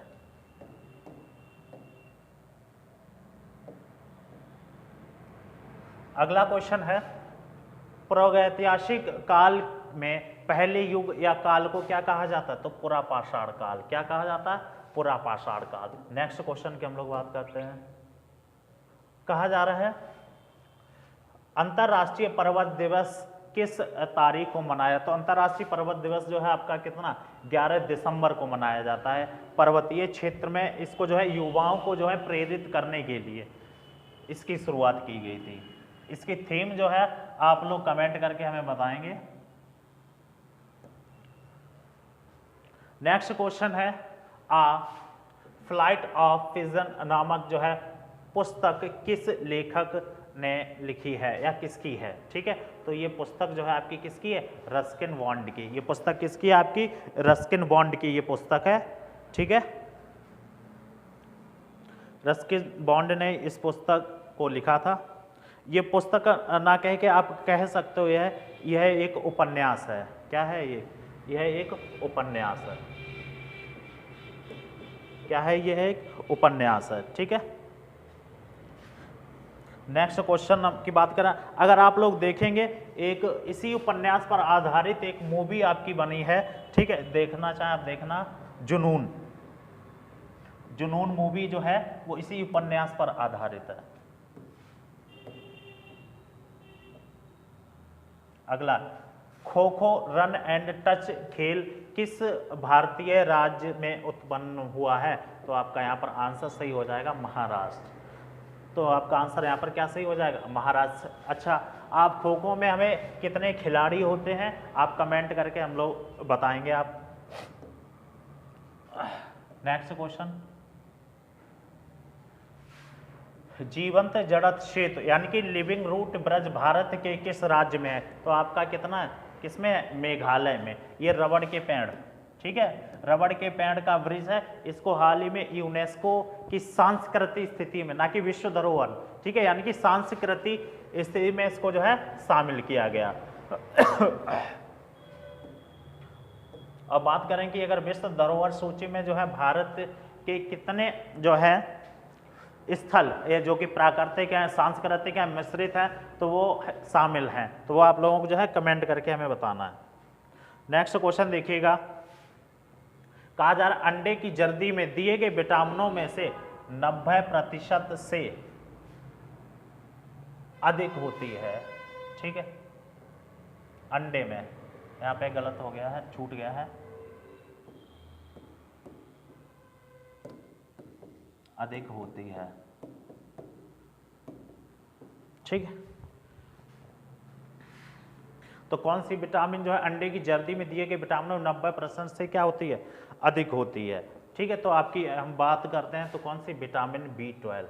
B12 में अंडे की जर्दी में दिए गए विटामिनों में क्या होती है? 90% अधिक होती है, ठीक है। जो शरीर के आप कह सकते हो तंत्रिका तंत्र और कोशिकाओं को जो है स्वस्थ रखने में क्या करती है? मदद करती है, ठीक है।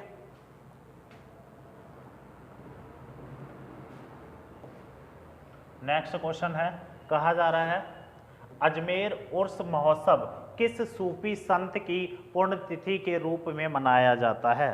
किस सूफी संत की पुण्यतिथि में मनाया जाता है, ठीक है। तो आपके कौन हो जाएंगे? हजरत निजामुद्दीन। कौन हो जाएंगे? हजरत निजामुद्दीन, ठीक है।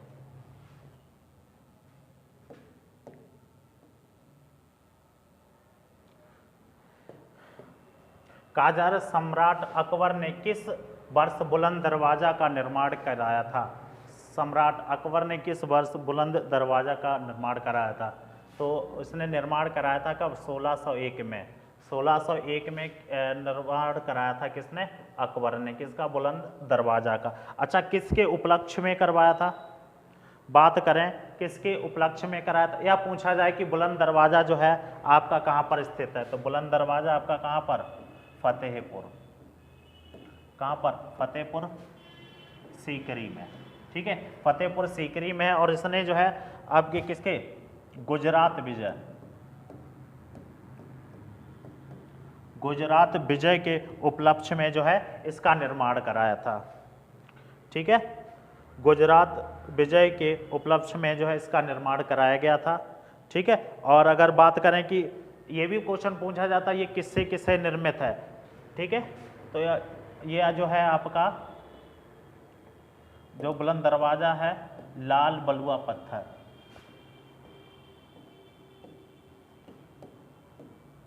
लाल बलुआ पत्थर प्लस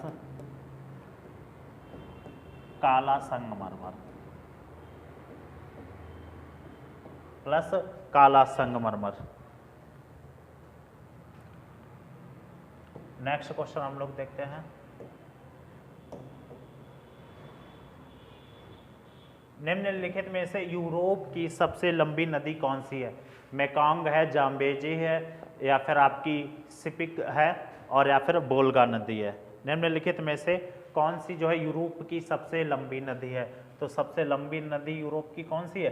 वोल्गा नदी है, जिसकी लंबाई अगर बात करें ये कहाँ की? यूरोप की है। इसकी अगर लंबाई की बात करें तो ये लगभग 3531 किलोमीटर जो है आपकी लंबी है, ठीक है, यूरोप की बात करें, ठीक है। अच्छा, ये मेकॉन्ग की बात करें तो मेकॉन्ग जो है आपकी दक्षिण पूर्व एशिया की जो है सबसे बड़ी ये नदी है, दक्षिण पूर्व एशिया की, ठीक है।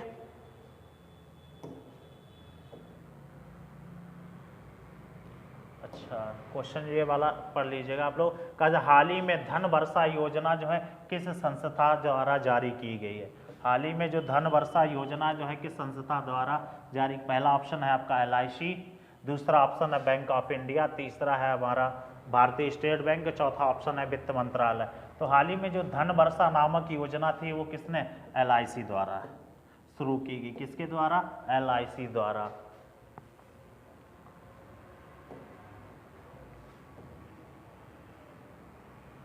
अच्छा, नेक्स्ट क्वेश्चन। कहा जा रहा विश्व रिकॉर्ड बनाने के लिए अयोध्या दीप उत्सव में कितने दिए जलाए गए? पहला ऑप्शन है हमारा 15 लाख। अच्छा, क्वेश्चन थोड़े मिसमैच हो गए। पहला ऑप्शन है हमारा 15 लाख, दूसरा ऑप्शन है हमारा 14 लाख, और तीसरा ऑप्शन है 211 लाख, और चौथा ऑप्शन है हमारा 15.76 लाख। ठीक है, तो अयोध्या में जो हमारे अभी हाल ही में दीपोत्सव जो दीपावली मनाया गया था कितने? 15.7 लाख। 15.7 लाख जो है दिए जलाए गए थे। ठीक है, नेक्स्ट क्वेश्चन की बात कर रहे हैं हम लोग। World Guinness city award Bharat के किस शहर को दिया गया है? भारत के किस शहर को दिया गया है? तो हमारा पहला ऑप्शन है यहाँ पर हैदराबाद। पहला ऑप्शन है हमारा हैदराबाद, दूसरा ऑप्शन है आपका इंदौर, दूसरा ऑप्शन जो है इंदौर है, तीसरा मुंबई है, और चौथा जयपुर है। ठीक है, तो इस किसको दिया गया? आपका हैदराबाद को। किसको दिया गया? हैदराबाद को। इस प्रकार जो हमारे रीजनिंग और GS का जो मॉडल पेपर है वो समाप्त होता है। अब जो हमारा है मैथ वाले सर आपको जो मैथ का जो है फीडबैक देंगे आगे। नमस्कार साथियों, इस ज्ञानार्पण परिवार में आपका स्वागत है। ये सोमवार की ST है, उसमें मैथ्स का सलूशन देख लेते हैं। पहला प्रश्न है A, B और C क्रमशः 20, 40 और 80 दिनों में एक काम कर सकते हैं। यदि B और C प्रत्येक तीसरे दिन A को सहायता प्रदान करते हैं तो A कितने दिनों में काम पूरा कर लेगा? B और C A को सहायता प्रदान करते हैं तो 2 दिन तक B अकेले काम करेगा, एक दिन में 4 करता है तो 2 दिन में 8 करेगा B, और तीसरे दिन ये सहायता करेंगे तो 3 दिन में कितना काम हो जाएगा? 3 दिन में काम होगा 4, 4, 8, 2, 10 और 1, 11। 2 दिन तक ये अकेले करेगा 8 काम, तीसरे दिन ये भी मदद करेंगे तो 8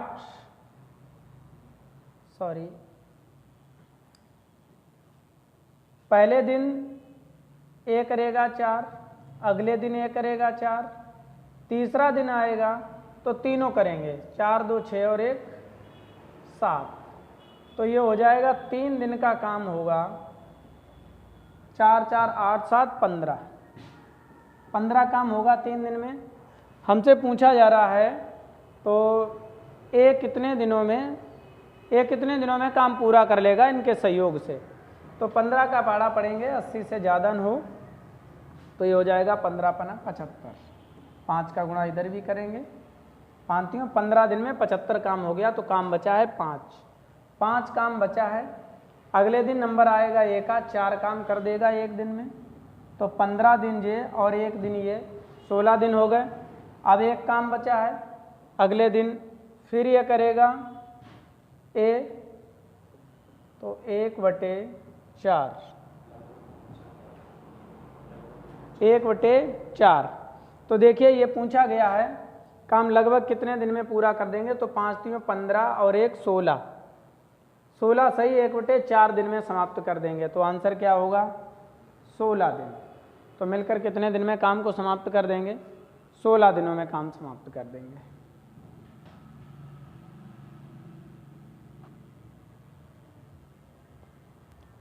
अगला सवाल है 8 सेंटीमीटर त्रिज्या वाले वृत्त का क्षेत्रफल 8 सेंटीमीटर आधार वाले त्रिभुज के क्षेत्रफल के बराबर है तो त्रिभुज की संबंधित 49 की लंबाई। वृत्त का क्षेत्रफल त्रिभुज के क्षेत्रफल के बराबर है तो देखिए वृत्त का क्षेत्रफल होता है πr², त्रिभुज का क्षेत्रफल 1/2 आधार गुणा ऊंचाई, 1/2 आधार गुणा ऊंचाई। वृत्त का क्षेत्रफल होता है पाई आर स्क्वायर, त्रिभुज का क्षेत्रफल 1/2 आधार गुणे ऊंचाई। तो पाई को यूं ही रहने देंगे, 1/2 त्रिभुज का क्षेत्रफल, त्रिभुज 8 सेंटीमीटर त्रिज्या वाले वृत्त का क्षेत्रफल, वृत्त की त्रिज्या 8 है तो यहाँ लिखेंगे पाई इंटू 8 का स्क्वायर, 1/2 आधार 8 सेंटीमीटर है इंटू 8 और ऊंचाई पूछी गई है आपसे, तो ये हो गया 2 चक्कू 8 का वर्ग होगा 64 बराबर 4 एच 4 से काटेंगे 16 चक्कू 64, तो एच का मान आ गया है 16 पाई। एच का मान क्या होगा 16 पाई। ऑप्शन नंबर 2 सही है। वृत्त का क्षेत्रफल त्रिभुज के क्षेत्रफल के बराबर होगा, दोनों की वैल्यू रख दें 16 पाई।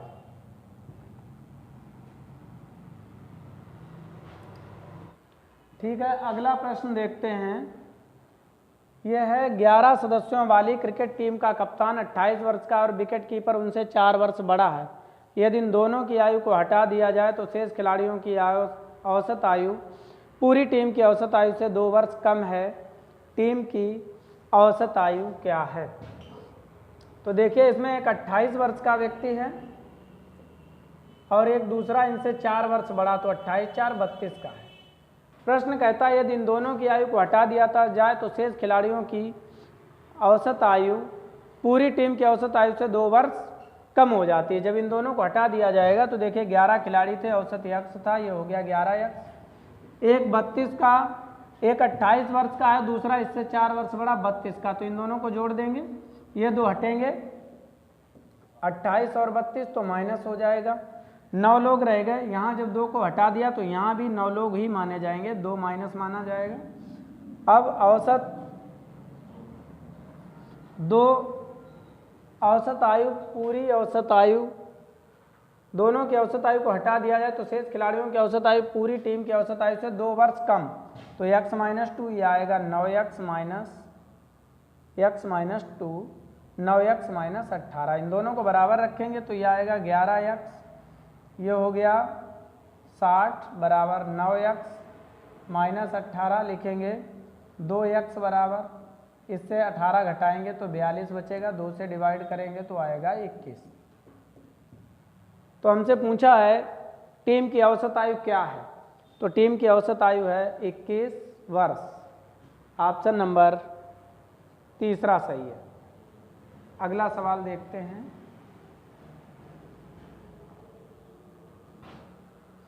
दो संख्याएं तीसरी संख्या से क्रमशः 25% और 50% अधिक हैं। पहली संख्या और दूसरी संख्या का अनुपात क्या है? दो संख्याएं, 3 संख्याएं हैं ए बी सी, 2 संख्याएं तीसरी संख्या से क्रमशः 25% और 50% अधिक हैं। अगर हम तीसरी को 100 मानते हैं, ये 25 अधिक है 125 और ये 50 अधिक है 150। तो हमसे पूछा जा रहा पहली और दूसरी संख्या का अनुपात, इन दोनों का अनुपात पूछा गया है। 25 पंचे 125, 25 छक्का 150, तो ये आएगा 5:6। 5:6 ऑप्शन नंबर 4 सही है। अगला सवाल,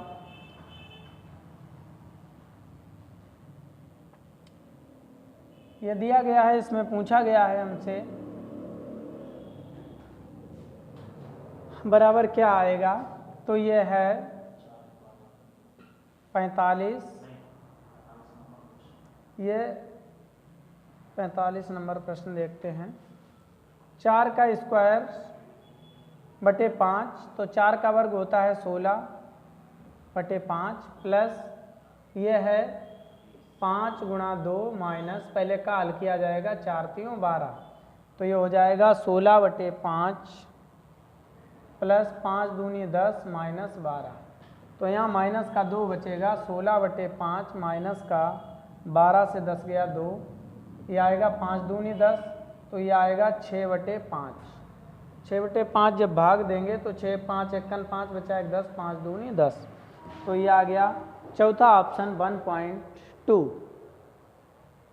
अगला प्रश्न देखते हैं।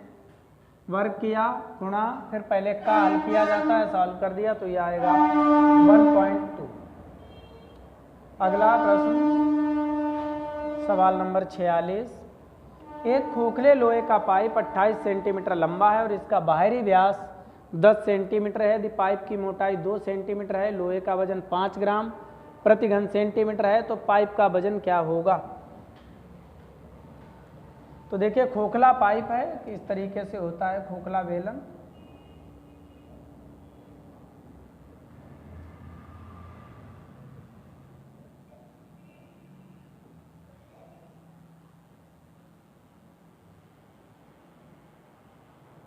इस टाइप से बनेगा खोखला वेलन, तो ये मोटाई होती है।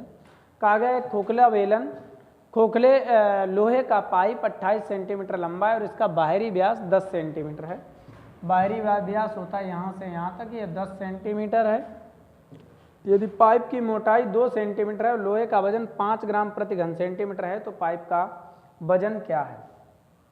पाइप की मोटाई 2 है, पाइप की मोटाई 2 सेंटीमीटर है, 28 सेंटीमीटर लंबा है ये पाइप।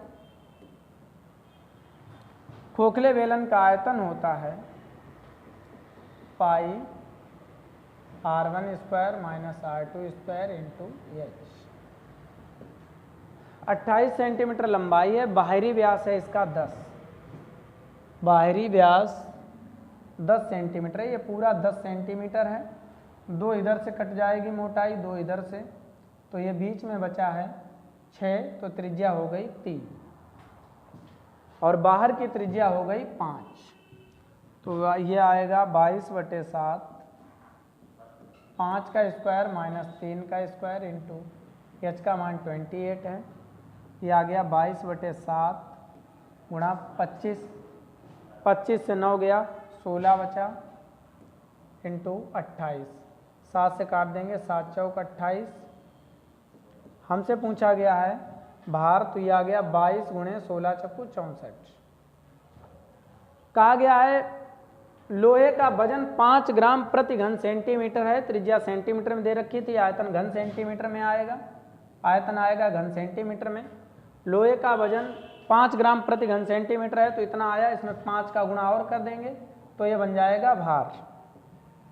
हमसे भार पूछा गया है, तो ये हो गया 22, 5 दूनी 10, 5 दूनी 10 और 1 11, 110 गुणा 64, 64 का जब गुणा करेंगे 0, 11 चौक 44, हासिल 4 और 11 छंगा 66 और 4 70, तो ये आएगा 7040, ऑप्शन नंबर ए सही है।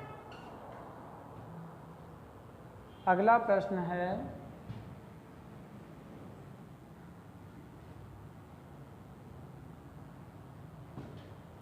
एक ट्रेन एक कार की तुलना में 50% तेजी से यात्रा कर सकती है। दोनों एक ही समय बिंदु ए से शुरू होते हैं और बिंदु ए से 60 किलोमीटर दूर बी तक एक ही समय में पहुंचते हैं। हालांकि स्टेशनों पर रुकने के दौरान ट्रेन को लगभग 12.5 मिनट का नुकसान हुआ। कार की गति ज्ञात कीजिए। कि जब देखिए ट्रेन को 12.5 मिनट का नुकसान हुआ, इसका मतलब यह है कि ट्रेन ने इतना समय कम लिया, क्योंकि दोनों साथ साथ पहुंचते हैं, लिखा हुआ है दोनों साथ साथ पहुंचते हैं, एक ही समय पहुंचते हैं। तो अगर कार की चाल को हम 100 मानते हैं और समय से मानते हैं कि t लगा है, तो ट्रेन की चाल 150 है, इसे समय लगा है t माइनस 12.5, क्योंकि दोनों एक ही समय पहुंचे हैं, तो t माइनस 12.5 सॉल्व करेंगे। 50 दूनी 100 होता है, 50 3 150, 3 का गुणा करेंगे 3t माइनस इसका गुणा करेंगे 300, 125 3 375, एक अंक बाद दशमलव है, बराबर ये हो गया 2t। इनका डिफरेंस है t का 1t बराबर 37.5। हमसे पूछा गया है कार की चाल, तो कार की चाल क्या होती है? चाल बराबर होता है दूरी बटे समय। दूरी 60 किलोमीटर है, जो कार ने समय लिया है वो t, और t की वैल्यू निकली है 37.5 मिनट। ये 37.5 मिनट है, तो बटे 60 करेंगे तो क्या करेंगे, 60 ऊपर चला जाएगा। इसे हल करेंगे, एक जीरो यहाँ और बढ़ाइए तो ये दशमलव कट जाएगा। 15 चक्कू 60 और ये 15 दूनी 30, 15 पना 75, 25 चक्कू 100 हुआ। ये आ गया 4 गुणा 4 गुणा 6, 4 चक्कू 16 6 96। तो क्या आंसर आएगा? 96। यह है ऑप्शन नंबर 4 सही है।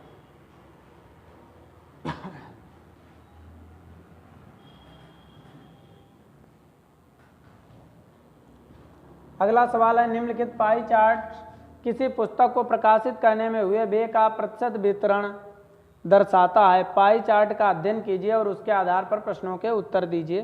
पुस्तक पर रॉयल्टी कागज की लागत से कितना कम है?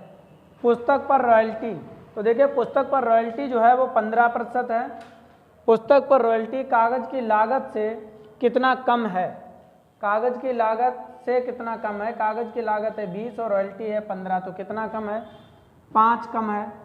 कागज 20 है या रॉयल्टी 15 है, तो रॉयल्टी कागज से कितना कम है? 5%। कमी निकालोगे तो ये निकलेगी कमी गुणे 100, प्रारंभिक वैल्यू है 20, 20 पंचे 100, 55 25।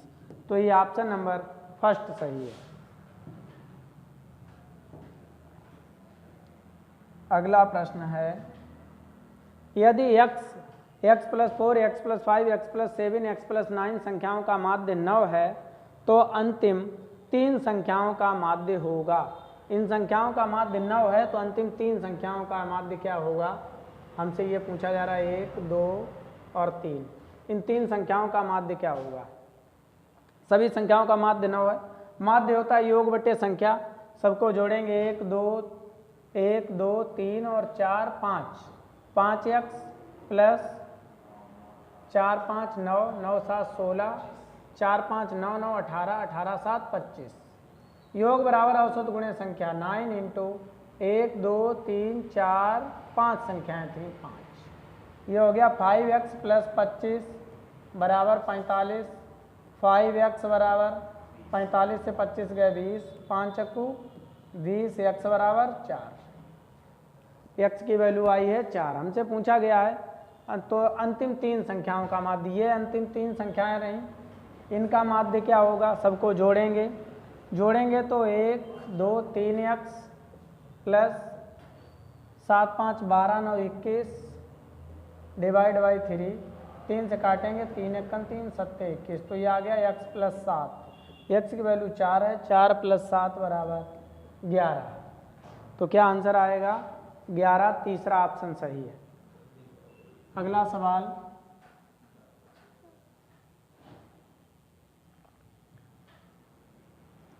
एक परिवार में दादा दादी, 3 अभिभावक और 4 बच्चे शामिल हैं। दादा दादी की औसत आयु 65 वर्ष है। दादा दादी की औसत आयु 65 वर्ष है। 2 लोगों की 65 है। 65 दूनी 130 हो गया। दादा दादी, 3 अभिभावक और 4 बच्चे शामिल हैं। दादा दादी की औसत आयु 65 वर्ष है। अभिभावक की औसत आयु 32 वर्ष है। 3 अभिभावक हैं 32 वर्ष के, तो 3 दूनी 6 और 3 3 9, 96 हो गया। 3 अभिभावक की औसत आयु 32 वर्ष है और बच्चों की औसत आयु 8 वर्ष है। बच्चे कितने? 4 बच्चों की 8 वर्ष है। 8 चक्कू 32 हो गया। सबको जोड़ देंगे 6 2 8, 9 3 12, 3 15, 1 1 2, 4 3 7 2 9। तो पूछा गया है परिवार की औसत आयु, सबको जोड़ लेंगे, भाग कर देंगे 3, ये देखिए 258/9, 5 2 10, 5 2 7 8 15, 3 से भाग जाएगा, 3 से 3 बार, 3 अट्ठे 24 और 3 छाक 18। 3 से करेंगे 3 दूनी 6 बचे 2 26, 3 अट्ठे 24 बचे 2/3। तो ये आएगा 28 सही। 28 सही, 2/3। दूसरा ऑप्शन सही है। अगला प्रश्न है,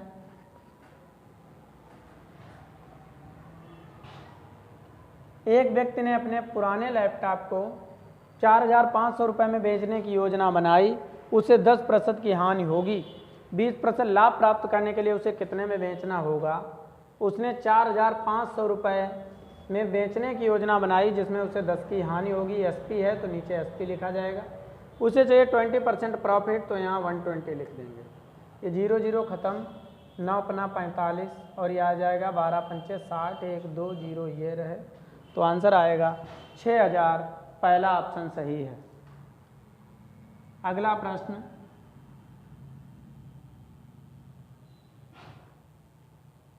रवि और सुमित की सैलरी 2:3 के अनुपात में यदि प्रत्येक की सैलरी में 300 रुपये की वृद्धि होती है तो नया अनुपात 35:50 हो जाता है सुमित की नई सैलरी। देखिए रवि और सुमित की सैलरी 2:3 के अनुपात में है। प्रत्येक की सैलरी में 3,000 रुपये की वृद्धि हो जाती है तो ये अनुपात हो जाता है। तो हमसे पूछा गया है नई सैलरी क्या है। कई तरीके से इस सवाल को लगा सकते हैं। तो एक 2x है और दूसरा 3x है।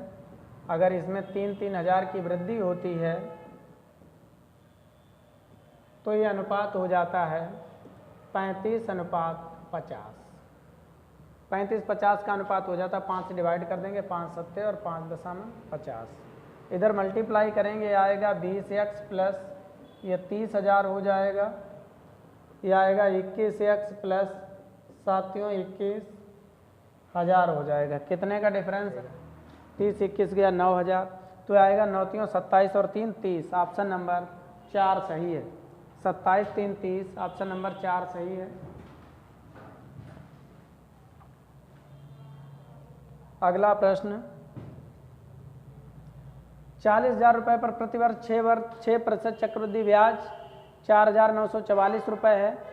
वह अवधि सालों में क्या है जिसके लिए राशि का निवेश किया गया?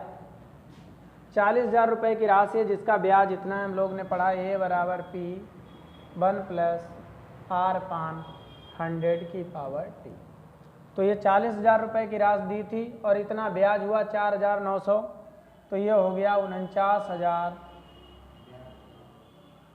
ब्याज जोड़ देंगे तो मिश्र धन बन जाएगा 40 और 4 44,944। ये बनेगा 44,944। मूलधन है 40,000 रुपये की पावर 6% चक्रवृद्धि ब्याज की दर है। 6% चक्रवृद्धि ब्याज की दर है तो यहाँ हो जाएगा 106/100 की पावर टी आपसे पूछा जा रहा है। 2 से काटेंगे 50, 53 और ये 50वां। ये 4 से कटेगा, 4 1 4 1 4 दूनी 8 बचा 1 14 4 3 12 बचे 2 24 4 6 24 और ये आ गया। तो ये फिर से 4 से कटेगा, 4 दूनी 8 बचे 3 32, 4 दूनी 8 बचे 3 32, 4 8 32 और ना जाने का 0 4 नेम 36 और ये 4 से कट गया 25वां। तो देखिए यहाँ 250 लिखा है, यहाँ 50 लिखा है। इसका मतलब ये हुआ 2500 है ये। इसका मतलब ये 50 का वर्ग है। 50 का वर्ग है तो ऊपर वाले करने की ज़रूरत नहीं, ये आएगा 2 वर्ष। आंसर आएगा इसका 2 वर्ष। अगला सवाल है, एक हाल 15 मीटर लंबा और 12 मीटर चौड़ा यदि फर्श और छत के क्षेत्रफल का योग 4 दीवारों के क्षेत्रफल के योग के बराबर है तो फर्श का आयतन मीटर में होगा। एक हाल 15 मीटर लंबा 12 मीटर चौड़ा है, फर्श और छत के क्षेत्रफल का योग। फर्श और छत एक जैसी होती हैं तो क्षेत्रफल आएगा 15 × 12।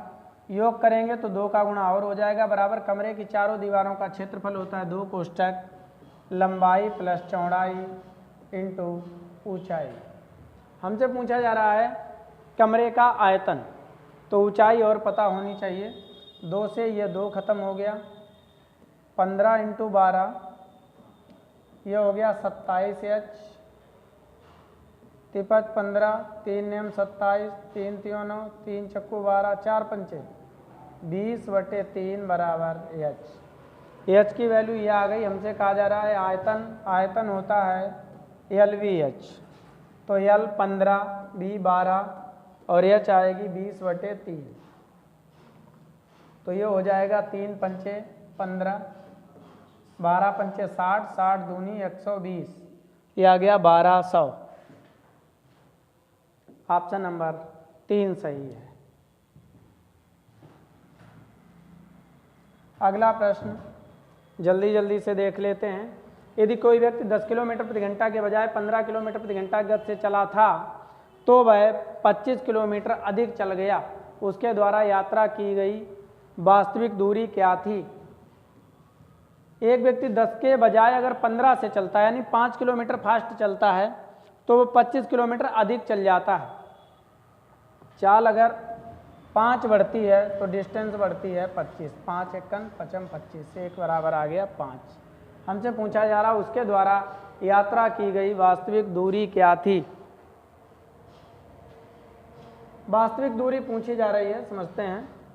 वास्तविक दूरी को हम x मान लेते हैं, वास्तविक दूरी को x मान लेते हैं। समय बराबर रहेगा, समय बराबर होगा दूरी बटे चाल, जब 10 की चाल से चलता है, और जब वो 15 की चाल से चलता है,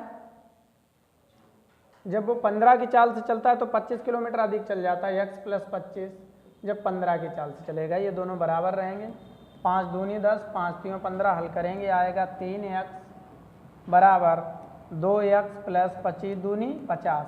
इसे सॉल्व करेंगे, ये 3 से 2 गया, 1x बचेगा तो x बराबर आ गया 50। तो जो वास्तविक दूरी है वो है 50 किलोमीटर, वास्तविक दूरी 50 किलोमीटर है। अगला प्रश्न देखते हैं। वह बड़ी संख्या ज्ञात कीजिए जिससे 47, 95 और 187 को विभाजित करने पर प्रत्येक स्थिति में समान शेष बचता है। अगर ऐसी स्थिति आ जाए, इससे इसे घटाइए, 7 से 5 गया 2, 18 से 9 गए 9, फिर इससे इसे घटाइए, 15 में से 7 गए 8, और यहाँ बचा 8 से 4 गया 4। इनका मासा निकाल देंगे, 4 से भाग जाता है, 4 एकन 4, 4 दूनी 8, और ये 4 दूनी 8, 4 तीन 12, 23 अभाज्य संख्या आ गई। तो क्या आएगा मासा 4। अगला प्रश्न,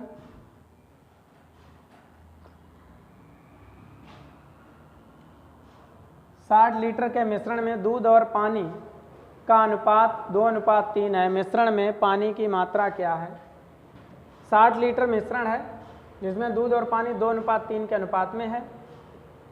टोटल करेंगे 3 2 5। हमसे पूछा जा रहा है इस मिश्रण में पानी की मात्रा क्या है। तो पानी की मात्रा है 3, 5 से कट गया 12 बार, 12 तीन 36, ये रहा। तो 12 तीन 36, ऑप्शन नंबर 3 सही है। अगला सवाल है 1 से 80 तक की संख्याओं के कितने प्रतिशत संख्याओं का इकाई अंक 1 या 9 है। 1 से 80 तक की संख्याओं के कितने प्रतिशत संख्याओं का इकाई अंक 1 या 9 है। 1 से 80 तक की संख्याओं में 1 से 10 तक जब हम लिखते हैं तो हर लाइन में 1 और 9, एक बार 9 आएगा और एक बार 1 आएगा। तो 80 तक में 8 बार ऐसा होगा, तो 8 दूनी 16 बार। इकाई अंक पूछा गया, संख्याओं कितने प्रतिशत का इकाई अंक, ठीक है। तो 8 लाइनें बनेंगे, 8 में 16 बार, 16 बटे 80 इंटू 100, तो 16 पंचे 80 और 5 दूनी 10, ये आएगा 20। ऑप्शन नंबर 2 सही है।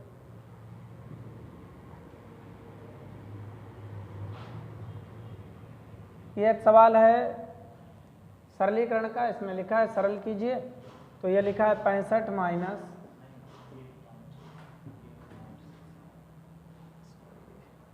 ये लिखा है 8.65 माइनस यहाँ पर 4 प्लस 0.5, यहाँ लिखा है हाफ का, पहले ये ब्रैकेट हल किया जाएगा। यहाँ से इनका 8.8 माइनस इनका गुणा करेंगे, 35 तीनों 105 हासिल 10, 35 दूनी 70 और 10 80, 2 डिजिट के बाद पॉइंट यहाँ पे लगेगा, यहाँ पे पॉइंट लगा हुआ है। तो इसे जब घटाएंगे, इसे 80 मान लेते हैं, तो आएगा 8.65 माइनस 4 प्लस 0.5। ये जब हल होगा तो यहाँ ये 50 है, सॉरी 0.5 है, घटाएंगे इससे तो बचेगा 0.75, 8 से 8 0.75, यहाँ लिखा है का। अब पहले ये का हल होगा तो 8.65 माइनस 4 प्लस का हल होगा तो 55 25, 5 सत्ते 35 और 2 37, 3 डिजिट के बाद यहाँ पॉइंट लगेगा, तो ये आएगा 8.65 माइनस ये आएगा 4.375। घटाओगे जब 10 से 5 गया 5, यहाँ 4, 14 में से 7 गया 7, यहाँ 5, 5 से 3 गया 2, और यहाँ बचेगा 8 से 4 गया 4, तो 4.275 आएगा। 4.275 ये है, एक जैसे लिखे हैं। x संख्याओं का औसत y स्क्वायर और y संख्याओं का औसत x स्क्वायर है, तो x प्लस y संख्याओं का औसत क्या होगा? x संख्याओं का औसत y square xy square plus y संख्याओं का औसत x स्क्वायर बटे x प्लस y संख्याओं का औसत। एक्स वाई कॉमन क्या बचेगा? x प्लस वाई अपान x plus y, x y answer आएगा। यह है विकल्प नंबर 3 सही। ठीक है, तो अब अगले पेपर में, तो ये पेपर पूरा हो गया। इसे पेपर को चेक करें, समझें। अगले पेपर में फिर मिलते हैं।